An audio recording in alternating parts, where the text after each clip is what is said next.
अस्सलाम वालेकुम। आवाज आ रही है सभी को? चलिए, आज हमारा सबक है सबक नंबर 14, ठीक है, और इसका उन्वान है तरसील। तरसील किसे कहते हैं, कोई बताएगा? तरसील का लफ्ज कभी सुना है?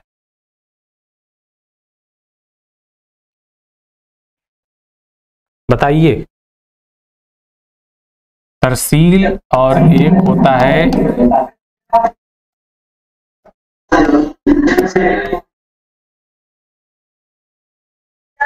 ज़राए अबलाग। इन अल्फाज का नाम सुना है कभी? अरबी का लफ्ज रसूल सुना है? ये तो सबने सुना होगा। रसूल किसे कहते हैं? अनम्यूट कीजिए। रसूल किसे कहते हैं बताइए।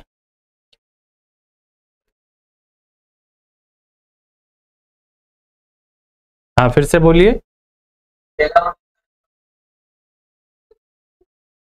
कोई एक जवाब दे, आवाज थोड़ा गूंज रही है।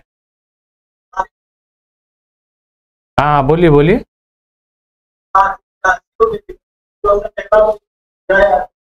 जो पैगाम लेकर के जाता है, ठीक है, जाता है या आता है, आप कुछ भी कह सकते हैं।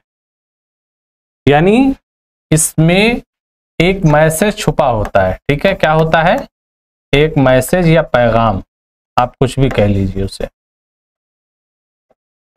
ठीक है। मैसेज या पैगाम होता है। जिस मैसेज या पैगाम को कोई लेकर जाता है उसे हम क्या कहते हैं? रसूल। लेकर जाता है या लेकर आता है, ठीक है। यानी बेसिकली इसमें पैगाम लाने का मैसेज छुपा हुआ है, रसूल। रसूल भी जिस लफ्ज से बना है उसका मादा या माखज क्या है? रे, सीन और लाम। और अगर इसे हम मिला करके लिखेंगे तो क्या कहेंगे? रसला। अरबिक पढ़ने वाले वाकिफ होंगे, है ना। इसके माने भेजने के आते हैं, ठीक है। क्या माने होते हैं? भेजने के। जैसे अगर हम लफ्ज, अब इससे कई लफ्ज बनते हैं, ठीक है। अभी मैं आपको बताऊंगा कुछ इंपॉर्टेंट वर्ड। ये हमारा रूट वर्ड है या माखज है जिसके माने आते हैं भेजना,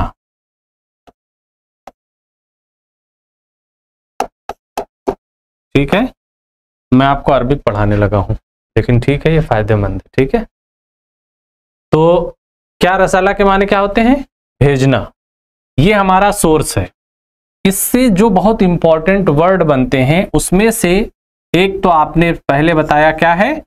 रसूल, ठीक है। यानी पैगाम लाने वाला या ले जाने वाला, ठीक है।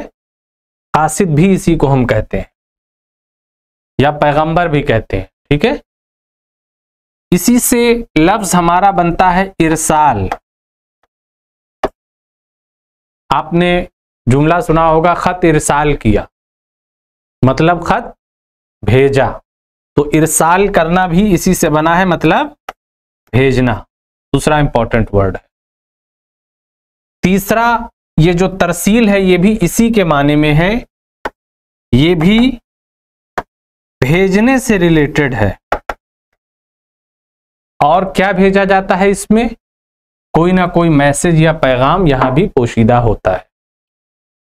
बस फर्क ये है कि ये दो लोगों के दरमियान लेन देन या किसी चीज को भेजने और रिसीव करने से मुताल्लिक होता है, ठीक है। यानी तरसील में दो लोगों का होना जरूरी होता है, एक जो पैगाम दे रहा हो, दूसरा जो पैगाम रिसीव कर रहा हो, ठीक है। तरसील ही को अंग्रेजी में कहते हैं कम्युनिकेशन। तो कम्युनिकेट का मतलब होता है बात करना, अपनी बात किसी से रखना, ठीक है। और इस अमल को कहते हैं कम्युनिकेशन। वही काम अगर हम अरबी में या उर्दू में बयान करते हैं तो उसे कहते हैं तरसील। यानी कुछ भेजना, कुछ मैसेज देना। तो वहां पर कोई सामने वाला मौजूद होगा जिसे हम मैसेज देंगे, ठीक है। अब इससे क्या समझ में आया कि यहां पर 2-3 चीजें बहुत बुनियादी हैं। एक तो ये, इसके अंदर कोई भेजने वाला छुपा है, ठीक है। दूसरे, कोई रिसीव करने वाला छुपा है। तीसरे, कोई ना कोई मैसेज है, ठीक है। अब इनको जब अभी हम अलग अलग कैटेगरी में डिवाइड करेंगे तो आपको समझना आसान हो जाएगा। अब इस लफ्ज का मफहूम समझ में आ गया पूरी तरह? किसी को कोई दिक्कत है? सब बता सकते हैं, चाहे कम्युनिकेशन कहा जाए चाहे तरसील कहा जाए। अब इसी को उर्दू में एक लफ्ज और है, ज़राए इब्लाग भी कहते हैं। ज़राए इब्लाग थोड़ा सा डिफरेंट है, इसलिए कि इसमें इसके लिए सिर्फ एक लफ्ज अगर इस्तेमाल करते हैं तो है इब्लाग, यानी पहुंचाना। क्या करना? पहुंचाना।